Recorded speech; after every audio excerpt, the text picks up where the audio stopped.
আসসালামু আলাইকুম রহমতুল্লাহি অবরকাতুহু। সম্মানিত দর্শক, যা আশঙ্কা করছিলাম ঠিক সেম ঘটনাটাই ঘটেছে। এনসিপির যারা নেতৃবৃন্দ তারা গোপালগঞ্জে গিয়েছেন, মার্চ টু গোপালগঞ্জ, এবং সেখানে গিয়ে তারা বোঝানোর চেষ্টা করছেন যে তাদের অনেক সাহস। তারা দেখানোর চেষ্টা করছেন যে পুরো বাংলাদেশটি তাদের জন্য অবাধ এবং কোনো বিশেষ এলাকায় কোনো রাজনৈতিক দলের দুর্গে পরিণত হতে পারে না। তো তারুণ্যের এই যে অভিলাষ, সেই অভিলাষ নিয়ে তারা গোপালগঞ্জের দিকে গিয়েছেন। সঙ্গত কারণেই তাদের এই যাত্রাকে কেন্দ্র করে সেখানকার প্রশাসন, সিভিল অ্যাডমিনিস্ট্রেশন, যাদের ম্যাজিস্ট্রেসি ক্ষমতা রয়েছে, পুলিশ অ্যাডমিনিস্ট্রেশন, তারা ওই শহরের যারা শান্তিপ্রিয় মানুষ এবং সর্বোপরি ওখানে দায়িত্বরত যারা সেনা কর্মকর্তা রয়েছেন, তারা গত রাতে ঘুমাতে পারেননি। এখন বোঝার চেষ্টা করুন যে মানুষগুলো গত রাতে ঘুমাতে পারেননি। সেটা সাধারণ মানুষ বলেন, সরকারি কর্মকর্তা বলেন, শহরের যারা দোকানপাট করেন তারা বলেন, সব মিলিয়ে তারা কাদের প্রতি বিরক্ত হয়েছে। ক্রোধ কাদের উপর ছিল? সঙ্গত কারণে যাদের কারণে তাদের কষ্ট হয়েছে তাদের উপর ছিল। এই এক। ২ নম্বর হলো যে এই অনুষ্ঠানে তারা যখন গেছে, যাওয়ার পথেই তারা বাধার সম্মুখীন হয়েছে। কোনো মতে প্রোটোকল নিয়ে তারা সেখানে গেছে। উপস্থিতি একেবারে ছিল না এবং একটা সময় আওয়ামী লীগের লোকজন, ছাত্রলীগের লোকজন এসে সেই সভাস্থল ভেঙে চুরমার করে দিয়েছে। প্রত্যেকটা টেলিভিশন থেকে শুরু করে পত্রিকাগুলোর যে অনলাইন মানে যাকে বলে মাল্টিমিডিয়া সেকশন রয়েছে, তারা এই ঘটনার লাইভ দেখাচ্ছিল। এবং সেখানে আমি দেখলাম যে একজন এনসিপির লোক সভাস্থলে নেই, যার যার মতো করে পালাচ্ছে। এর মধ্যে স্পষ্টতই দাড়িওয়ালার লোকজন আছে, টুপিওয়ালার লোকজন আছে, পাঞ্জাবি পাজামা পরা লোক আছে। এখন তারা কি জামাতের না চরমোনায়ের, এটা বোঝা যাচ্ছে না। এবং তারা ভীত সন্ত্রস্ত হয়ে তাদের হাতে লাঠি, কিন্তু লাঠি নিয়েই তারা দৌড়াচ্ছে, পালাচ্ছে। কাউকে ধাওয়া করছে না, পালাচ্ছে যে যার মতো বিভিন্ন অলিতে গলিতে, এবং পুলিশের আশ্রয় নিচ্ছে।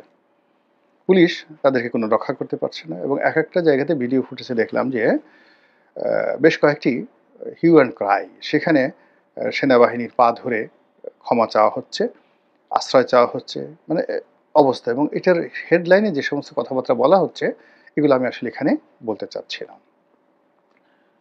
আমি আজকে মানে যখন এই ভিডিওটি করছি ১৬ তারিখে। এই ১৬ তারিখটি জুলাই মাসের ১৬ তারিখ গত বছর বাংলাদেশের জন্য একটা বিরাট টার্নিং পয়েন্ট ছিল। তো সেই টার্নিং পয়েন্টের দিনটি উদযাপিত হবে অনেক চমৎকারভাবে। কিন্তু আজকে ঢাকার আকাশ মেঘলা, আকাশ কাঁদছে। গোপালগঞ্জের আকাশ কী অবস্থা আমি জানি না। তো সেই অবস্থাতে তারা এই অনুষ্ঠানটি উদযাপন না করে বরং এদিন তারা খোঁচাখুচি করতে গেছে। গোপালগঞ্জে খোঁচাখুচি করতে গেছে, এবং তাও মানে যাকে বলা হয় আওয়ামী লীগের ওই জায়গাটাতে। মূলত এটা তাদের দরকার ছিল না। প্রকৃতিতে দুটো জিনিস কখনো সহ্য হয় না, প্রকৃতি সহ্য করে না।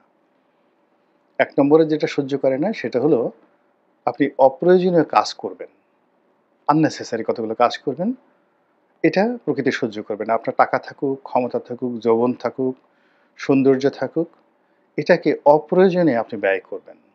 এর ফলে কি হবে?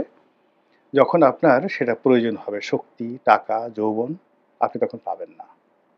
আপনার সেটা তখন শেষ হয়ে যাবে। এটা হলো ১ম, অপ্রয়োজনীয় জিনিস প্রকৃতি কখনো সহ্য করে না। অনেক রূপবতী নারী, তারা দেখা গেল ১০০ টা প্রেম করেছে। অনেক রূপবান ছেলে ১০০ টা প্রেম করেছে।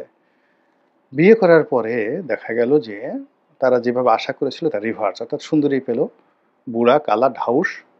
আর রূপবান মানে সুন্দর যে ছেলেটি, সে পেল একেবারে সেমি বুড়ি একজন মহিলাকে। এখন সেই মহিলার সাথে তাদের যে স্বাভাবিক সম্পর্ক সেটাও হয় না। তাহলে ওই যে যৌবনের যে অবিচারটা, এটা দেখবেন যে ব্যক্তিগত জীবনে এরকমই ঘটনা ঘটে। টাকারও কি অবস্থা? টাকা সঞ্চিত আছে, বাবা রেখে গেছেন, দাদা রেখে গেছেন, অথবা আপনি অনেক কষ্ট করে উপার্জন করেছেন। কিন্তু একটা সময় আপনার কাছে মনে হলো টাকা মানে কাগজ। খরচ করা শুরু করলেন। হঠাৎ করে দেখে বাসা বাঁধল রোগ, ছেলে অসুস্থ, প্রয়োজন, টাকা নেই, দরিদ্র হয়ে গেছেন। কত হাজার কোটি টাকার মালিক জাস্ট ২-৩ বছর আগে যাদের ১,০০০ কোটি টাকা ছিল, এখন এরকম অনেক লোক সেলুনে গিয়ে চুল কাটার মতো টাকা নেই এই ঢাকা শহরে। নিজের চোখে দেখা। এগুলো প্রকৃতি সহ্য করে না, আননেসেসারি যেকোনো কাজ। অপব্যয় বলেন, ব্যয় বলেন, দম্ভ বলেন, সবকিছু। তো সেই দিক থেকে গোপালগঞ্জে যাওয়া তাদের প্রয়োজন ছিল না, ১। ২ নম্বর হলো আওয়ামী লীগ তো এখন তাদের শত্রু না। আওয়ামী লীগ মূলত এনসিপির বন্ধু হতে পারত, ইউনূস সাহেবের বন্ধু হতে পারত, এবং এটা এত গোপনে এত সুন্দরভাবে হতে পারত যেটা বলার মতো না। ফলে আওয়ামী লীগকে তার খোঁচানোর দরকার নেই। তার শত্রুতা এখন কার সাথে? বিএনপির সঙ্গে। তো বিএনপির সঙ্গে শত্রুতা, সে তো বিএনপির সঙ্গে পারছে না। সে যদি পারুক একটু ফেনীতে গিয়ে এই ধরনের একটু তাফালিং করে আসুক তো দেখি, জামাতের লোকজনদেরকে নিয়ে ফেনীতে একটু তাফালিং করে আসুক, বা নোয়াখালীতে গিয়ে একটু তাফালিং করে আসুক, বগুড়াতে গিয়ে একটা মিটিং করে আসুক, দেখি কেমন পারে। চট্টগ্রাম শহরে একটা করুক, দেখবে যে ঝাপা ঝাপা হয়ে যাবে। তো তাদের মূল প্রতিদ্বন্দ্বী হলো বিএনপি। কিন্তু সেই বিএনপির সঙ্গে তারা না পেরে, তারা ওই আছে না যে বউয়ের সঙ্গে না পেরে ঝিয়ের উপর রাগ ঝাড়ে, এখন তারা দুর্বল, মাঠ থেকে নিষিদ্ধ, যাদের কোনো অস্তিত্ব নেই, তাদের সাথে গেছে মাস্তানি করার জন্য। ফলে কি হলো, মানে এইরকম একটা বিশ্রী অবস্থা। বিশ্রী অবস্থা, তারা মুখ দেখাবে কি করে, ঢাকা আসবে কি করে, কি কথা বলে, এটা আমি শর্মে মরে যাচ্ছি। এটা হলো দ্বিতীয়। এখন এটাকে কিভাবে তারা সামনে ব্যাক করবে? প্রকৃতির আরেকটা যেটা রয়েছে, প্রকৃতি যেটা সহ্য করে না, সেটা হলো সবচেয়ে বড় জাহেল, সবচেয়ে বড় জালেম। ধরুন ১০০টা খুন করেছে, আরো মন্দ কাজ করেছে, কিন্তু এই জালেমটা যখন নিজে জুলুমের মধ্যে পড়ে, মজলুম হয়ে পড়ে, মানে তার অপরাধের জন্য সাজা না, তাকে এমনভাবে মজলুম করে ফেলছে, তখন প্রকৃতি এই মজলুমের পক্ষে দাঁড়ায়। অবাক করা ঘটনা। এমনকি আপনি চিন্তা করুন যে আল বিদায়া ওয়ান নিহায়াতে রয়েছে, ফেরাউন তো একসময় নিজেকে খোদা দাবি করতেন। তো খোদা দাবি করতেন, তো একবার মিশরের নীল নদের পানি শুকিয়ে গেল। সমস্ত লোকজন এসে বলল, প্রজারা বলল যে হে খোদা, আপনি তো আমাদের খোদা, আমরা বিশ্বাস করি, তো আপনি থাকতে তো নীল নদের পানি শুকাতে পারে না, শুকাতে পারে না, তো কাজেই পানি এনে দেন। তো ফেরাউন বলল যে তোমরা এটা অপেক্ষা করো, আমি ব্যবস্থা করছি। সে বনের মধ্যে চলে গেল এবং নিজের পা দুখানাকে গাছের সঙ্গে বেঁধে ঝুলে পড়ল। চোখের পানি ফেলে সে আল্লাহর কাছে আত্মসমর্পণ করলো, যে আল্লাহ, আমি জানি যে আমি আল্লাহ নই, তুমি জানো যে তোমার এই বান্দা আল্লাহ নয়, আমি সেটা জানি, কিন্তু তুমি আমাকে ক্ষমতার যে শীর্ষ পর্যায়ে বসিয়েছ, এখন আমি বেইজ্জত হয়ে যাচ্ছি, তুমি আমাকে যত ইচ্ছা তত শাস্তি দিও কিয়ামতের ময়দানে, এখন এই নীল নদে পানি এনে দাও। আল্লাহ তার দোয়া কবুল করলেন। দোয়া কবুল করার পর তিনি এই যাকে বলা হয় ফেরাউন ফিরে আসলেন। আস্তে আস্তে দেখা গেল নীল নদে পানি এসে, লোকজন বলল আল্লাহ পেয়েছি। আপনি বুঝেন আল্লাহ যে রহমানুর রহিম, মানে তার ক্রোধের যেমন সীমা নেই, দয়ারও তেমন সীমা পরিসীমা নেই। ফলে এই আল্লাহর জমিনে রাতারাতি ঘটনা ঘটে যায়। এই সুনামিতে নদীর সমুদ্র সবকিছু তছনছ হয়ে যায়। আবার পরের দিন কি শান্ত সমুদ্র, দেখলে মানুষের মন ভরে যায়। এই হলো প্রকৃতি। তো সেই দিক থেকে গোপালগঞ্জবাসী নির্যাতিত, ছাত্রলীগ নিষিদ্ধ, তারপরে আওয়ামী লীগ তার কার্যক্রম নিষিদ্ধ, নির্বাচন কমিশনের ওয়েবসাইটে নৌকা নেই। তো এইরকম যে বলতে গেলে কবরে চলে গেছে, তাকে খুঁড়ে খুঁড়ে, মানে তার কঙ্কাল বের করে সেখানে আপনি যদি তলোয়ার চালান, দেখতে কেমন লাগে বলেন তো? যখন একটা লোক জীবিত ছিল তখন আপনি তার ধারে কাছে যেতে পারতেন না, লোকটা মরেই গেছে। এখন আপনি তার কবর থেকে তার পচা দুর্গন্ধময় লাশ বের করে আপনি কুচি কুচি করে কাটছেন আর বীরত্ব দেখাচ্ছেন। তখন ওই লাশের পক্ষে প্রকৃতি দাঁড়িয়ে যায়, আল্লাহ দাঁড়িয়ে যায়। এটাই দুনিয়ার নিয়ম। তো সেই দিক থেকে এই যে যখন তারা গোপালগঞ্জে যাচ্ছিল, আজ গোপালগঞ্জে যা ঘটলো এ পর্যন্ত আমি যা দেখেছি, বিকেল হবে কি জানি না, আমি এখন 3:30-4টার দিকে আমি ভিডিওটা করছি। এখন পর্যন্ত আমি যা দেখলাম যে খবরাখবর, তাতে মনে হচ্ছে যে এনসিপির যারা নেতৃবৃন্দ, তাদের প্রতি প্রকৃতি বিরূপ হয়ে গেছে। আর এর ফলে আওয়ামী লীগের যে সাহস বাড়ল, শক্তি বাড়ল, এই সাহস শক্তি ওখানে যে যাদেরকে নিয়োগ দেওয়া হয়েছে, সিভিল অ্যাডমিনিস্ট্রেশন কর্মকর্তা, পুলিশ অ্যাডমিনিস্ট্রেশনের কর্মকর্তা, এরা সবসময় শক্তির পক্ষে থাকে। আপনি বিএনপির জামানাতেও দেখা গেল যে বিএনপি ক্ষমতায়, কিন্তু চাঁপাইনবাবগঞ্জের ডিসিএসপিকে ওই শহরে জামাতের সাথে নেগোসিয়েশন করে থাকতে হয়। আওয়ামী লীগের জামানাতে একটা উপজেলা আছে কয়রা, খুলনার কয়রা উপজেলা আছে, যেখানে জামাতের আধিপত্য।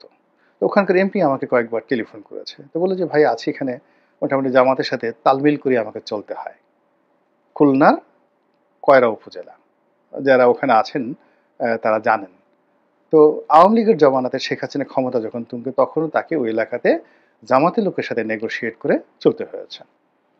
আপনি চিন্তা করেন যে সাতকানিয়া নামক একটা উপজেলা আছে, ওখানে জামাতের খুব প্রাধান্য। তো সেখানে জামাতের নেতাকে, নদভিকে, একেবারে জামাতের খাস, তাকে আওয়ামী লীগে এনে তারপর এমপি বানাতে হলো। সেখানে সরাসরি জামাতকে আওয়ামী লীগ চ্যালেঞ্জ জানাতে পারেনি। ওখানে জামাতের রিক্রুটমেন্ট হয়, সেখান থেকে লোকজন ছুটিয়ে এনে তারপরে তাদেরকে ভবিষ্যতে আওয়ামী লীগের নেতা বানায়। এই হলো অবস্থা। এরকম সব এলাকাতে দলীয় একটা প্রাধান্য থাকে। তো এখন এই যে টুঙ্গিপাড়াতে যাদেরকে নিয়োগ দেওয়া হয়েছিল, তারা তো কয়েকদিন খুব ডিসি গিয়ে, এসপি গিয়ে, টিউনো গিয়ে খুব আওয়ামী লীগের লোকজনের উপর ভাবসাব দেখিয়েছে। এই আজকের ঘটনার পরে দেখবেন যে উল্টো তারা যাকে বলা হয় আওয়ামী লীগকে ফ্লোর দিয়ে দেয়। এখানে ইউনূস সাহেব যত কিছু চান না কেন, এই কাজটা করে দেওয়া হলো। তাহলে একটা জেলা, সম্পূর্ণ একটা জেলা যদি এইভাবে সিমেন্টেড হয়ে যায় একটা রাজনৈতিক দলের, যেটা প্রথম দিকে তারা যেমন পতনের পরেও 2024 সনের আগস্ট, সেপ্টেম্বর, অক্টোবর পর্যন্ত তারা সেখানে টিকে ছিল। পরবর্তীতে সেনাবাহিনীর শক্তি প্রয়োগ করেছে, পুলিশ শক্তি প্রয়োগ করেছে, চিরুনি অভিযান চালিয়েছে। তাদের যে বড় বড় নেতারা ছিল তারা সবাই পালিয়ে গেছে, অনেকে ধরা পড়েছেন। কিন্তু সাধারণ মানুষকে তো আপনি এলাকা ছাড়া করতে পারবেন না, তারা তো সেখানে রয়ে গেছে, এরা তো মরে গেলে আওয়ামী লীগ করবে। তো এই সাধারণ মানুষ, নেতৃত্বহীন সাধারণ মানুষ, তাদের হাতে আবার এই যে ক্ষমতাটা দিয়ে দেওয়া হলো, ফলে কি হলো, এই যে এনসিপির, তারপরে শেষে বিএনপির, এরপরে জামাতের যেই লোকগুলো ফেজ অফ হয়ে গেছে এই সময়টার মধ্যে, তাদের আসল চেহারা প্রকাশ হয়ে গেছে। তো আওয়ামী লীগের যারা লোকজন আছে তারা করবে কি, প্রথম যারা সবচেয়ে দুর্বল গ্রুপ আছে, এখন চরমনাইয়ের সাথে, জামাতের সাথে বিএনপির যে দ্বন্দ্ব সংঘাত, সেক্ষেত্রে যদি জামাতের লোকরে পিটানো হয়, বিএনপির লোক তো এগিয়ে আসবে না। বিএনপির লোকরে পিটানো হলে জামাতের লোক এগিয়ে আসবে না। এই যে ডিভাইড অ্যান্ড পলিসি, সেই পলিসিতে একক শক্তি আছে আওয়ামী লীগের হাতে, এবং তারা এই সময়টাতে, বাকি যে সময়টাতে তারা এই জিনিসটা কাজে লাগাবে। ফলে এই জিনিসগুলো দরকার ছিল না। আর সেটা কাজে লাগিয়ে তারা যদি অন্যান্য দিকে আরেকটু করে অগ্রসর হয়, আরেকটু করে অগ্রসর, আপনি জাস্ট আপনাকে দুটো উদাহরণ দিই। ঢাকা শহর কি হতে পারে? ঢাকা শহরে এই মুহূর্তে অন্ততপক্ষে 10 থেকে 15 লাখ আওয়ামী লীগের নেতাকর্মী পালিয়ে আছে বিভিন্ন এলাকা থেকে। এরা কেউ উপজেলা চেয়ারম্যান, কেউ পৌরসভার মেয়র, কেউ কোনো এলাকার উকিল, তাদের টাকা আছে, পয়সা আছে, ক্যাডার আছে, এবং এরা এখনো ঢাকা শহরে যেখানে থাকে 10 জন 12 জন নিয়ে গ্রুপ করে তারা ঘোরাফেরা করছে। তো ঠিক সেম ঘটনা কিন্তু আওয়ামী লীগের জমানাতে হয়েছিল বিএনপির ক্ষেত্রে। আমি যে এলাকায় তোপখানাতে থাকি, এলাকাতে সবসময় 1-1.5 হাজার সেই আমার নির্বাচনী এলাকার লোকজন, বলা ছিল 10 মিনিট, বিএনপির যারা লোকজন তারা এই জুলাই আগস্টের মানে এখানে পালিয়েছিল। এখন এনসিপির লোক কয়জন বা ছাত্র সমন্বয়কের কয়জন? জুলাই যেদিন আবু সাইদ মারা গেল বা তার আগে দেখা গেল যে তারা যে সমস্ত কর্মকাণ্ড চালাচ্ছিল, পল্টন মোড়ে তাদের 10 জন লোকও ছিল না, বা তাদের 20 জন লোকও ছিল না মৎস্য ভবনের ওখানে। আমি এই জায়গাগুলো তো প্রতিদিন আমি হাঁটা চলা করছি এবং করি। কিন্তু দূরে দাঁড়িয়ে দাঁড়িয়ে ঘেরাও করে রাখছে 200, 300, 400, এগুলো সব বিএনপি লোকজন ছিল। এবং যখনই কোনো একটা অকারেন্স ঘটছে, যেমন বিচারপতিদেরকে যেদিন মারা হলো, তো ওই দিন ওই সব বিএনপির লোক গিয়ে কিন্তু সেখানে এমন ক্রাউড সৃষ্টি করছে যে বিচারপতিরা সেখানে মার খেলো। পল্টনে একই অবস্থা। পল্টনে আমি একদিন আসতেছি, দেখি 10-12 জন যারা ছাত্র সমন্বয়, তারা ওখানে কি করছে, রাস্তা ব্লকেট করে রেখেছে পুরানা পল্টন মোড়ে। কিন্তু মানে 4টে কোণ অন্ততপক্ষে 3-4 হাজার লোক দাঁড়িয়ে আছে। এর মধ্যে আমি আসতেছি, এর মধ্যে যখন আসতেছি 100-150 লোক দৌড়িয়ে আসছে আমার দিকে, আমার নির্বাচনী এলাকার। আরে তোমরা আসছো এখানে কি করতেছো? আমরা তো ঢাকাতেই আছি গত 15 দিন যাবত, এই আন্দোলন করতে আসছি। তো এরা বিএনপি কিন্তু বলেনি, কিন্তু এরা আন্দোলন করতে আসছে, এবং যখনই কোনো ঘটনা ঘটছে অমনি এই ছাত্রদল যুবদল বা বিএনপির যারা লোকজন আছে ঝাঁপিয়ে পড়ে অকারেন্সগুলো ঘটিয়ে দিয়েছে। এখন আপনি দেখেন ঢাকা শহরে যে অবস্থা হয়েছে, বিএনপি, জামাত, এনসিপি, চরমোনাই এদের মধ্যে মারামারিটা অনিবার্য হয়ে পড়েছে। আর এই মারামারিটা দূর থেকে দাঁড়িয়ে দাঁড়িয়ে দেখবে কারা? আওয়ামী লীগের লোকজন, তারা এই ঢাকা শহরেই আছে ১০ লাখ। এবং যারা মারামারি করতেছে আমসা দেখানোর জন্য যারা দাঁড়িয়ে আছে, ওরা দেখবে যে এখানে কোন পক্ষের মারলে তাদের লাভ হবে। তখন তারা করবে কি, যদি দেখে যে এখানে যদি জামাতের লোকের পক্ষে অবলম্বন করি তাহলে বিএনপি লোক মার খায় বেশি, বিএনপির সংখ্যা কম, তখন ওরা করবে কি জামাতের পক্ষে বিএনপির সবগুলোর সহায় পড়বে, দোষ পড়বে কার? জামাতের। আবার আরেকটা স্পটে গিয়ে দেখা গেল সেখানে বিএনপির লোক বেশি, জামাতের লোক কম। জামাত এর উপর আক্রমণ করছে, চরমোনাইয়ের উপর আক্রমণ করছে বিএনপির লোক। ওখানে দাঁড়ানো আওয়ামী লীগের লোকজন দাঁড়িয়ে আছে, সংখ্যায় বেশি, তারা বিএনপির পক্ষে নেমে আচ্ছা মতো ধুলাই দিয়ে দিল তাদেরকে, এবং বদনাম হলো কার? বিএনপির। এই যে যে একটা রাজনৈতিক হানাহানির দিকে আমরা যাচ্ছি, এই জিনিসগুলো আমাদের দেশটাকে কোথায় নিয়ে যাবে একবার একটু চিন্তা করেন তো। মহান আল্লাহ আমাদের সবাইকে হেদায়েত দান করুন এবং হেফাজত করুন। আসসালামু আলাইকুম ওয়া রাহমাতুল্লাহি ওয়া বারাকাতুহু।